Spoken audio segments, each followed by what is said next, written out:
Today I am going to listen a very interesting story on a Grinchy Christmas redemption. Once upon a frosty winter on Mount Crumpet, nestled away in a desolate cave, lived the cantankerous Grinch and his faithful companion, Max.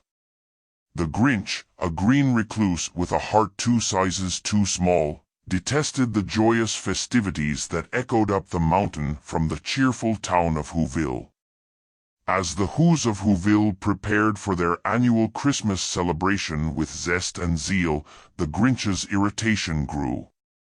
The laughter, the carols, and the merriment grated on his nerves like a persistent itch he couldn't scratch. He paced around his cave, muttering under his breath, "Christmas! Bah, humbug!" Max, a loyal and patient dog with eyes that sparkled with a hint of mischief, observed his master's discontent.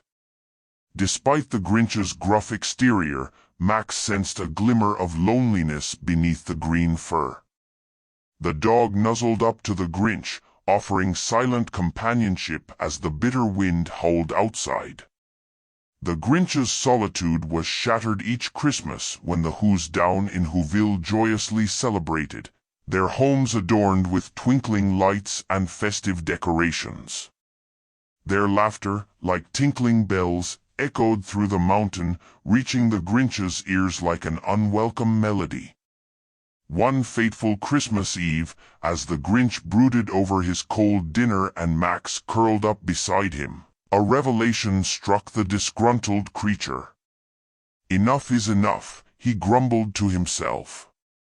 "I can't take this Christmas commotion any longer. If only there were a way to silence those Whos and their incessant cheer." His beady green eyes gleamed with a mischievous glint as an idea formed in his mind.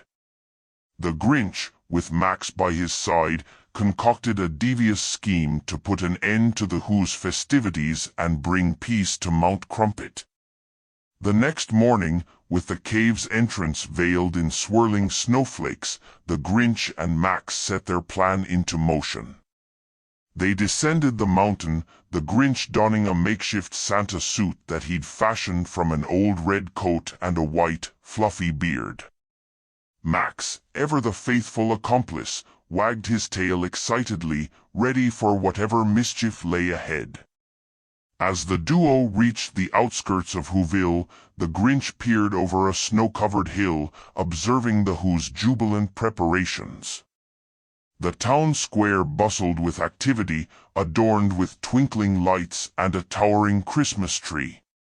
The Grinch's heart, though small, twisted with a hint of envy as he witnessed the warmth and togetherness that eluded him.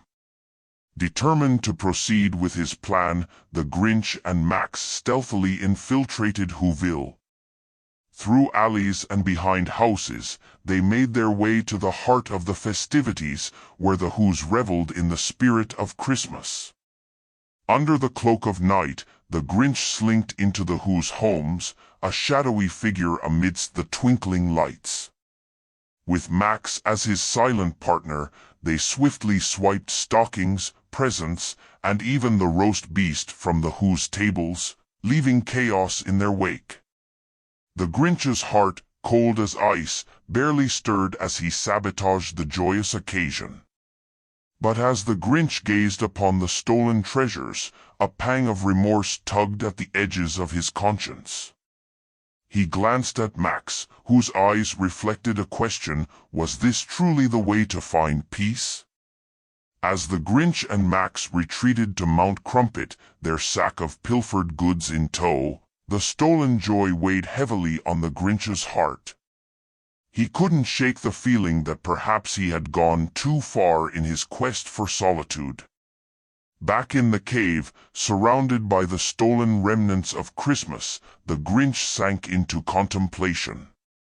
Max, loyal as ever, nudged the Grinch with a gentle reminder that the true meaning of Christmas wasn't found in material possessions. Suddenly, a distant sound reached the Grinch's ears, the Whos of Whoville singing. Their voices, undeterred by the loss of presents and decorations, resonated with a warmth that the Grinch had never truly known.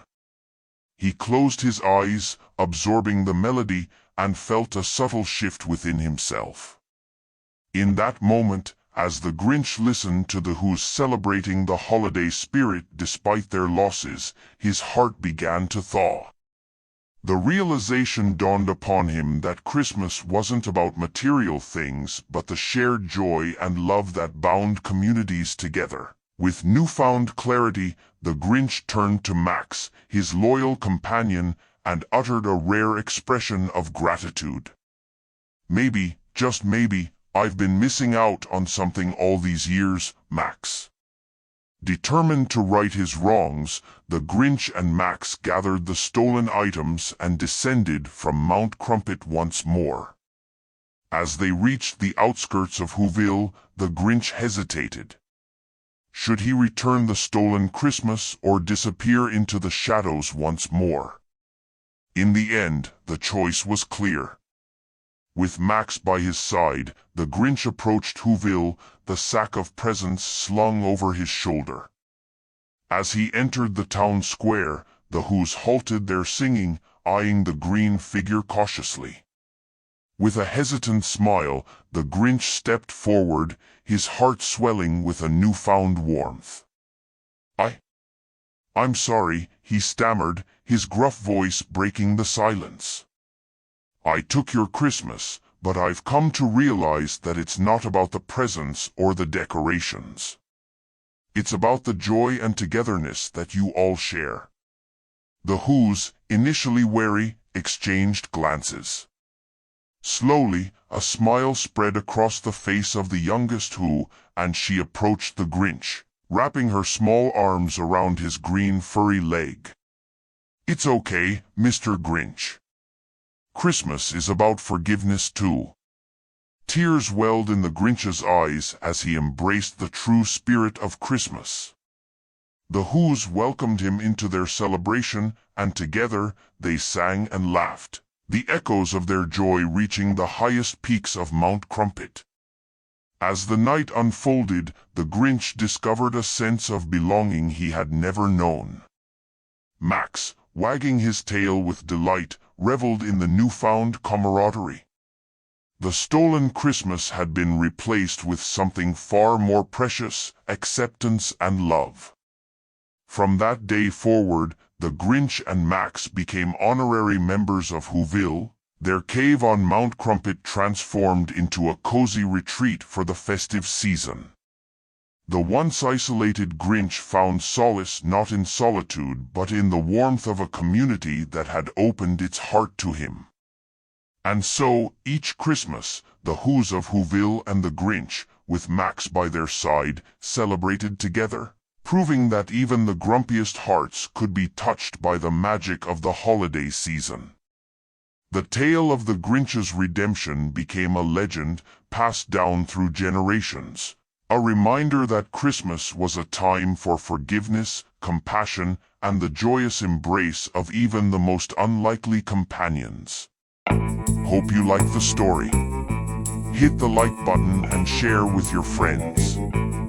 Do subscribe the channel and turn on the notification. Thank you.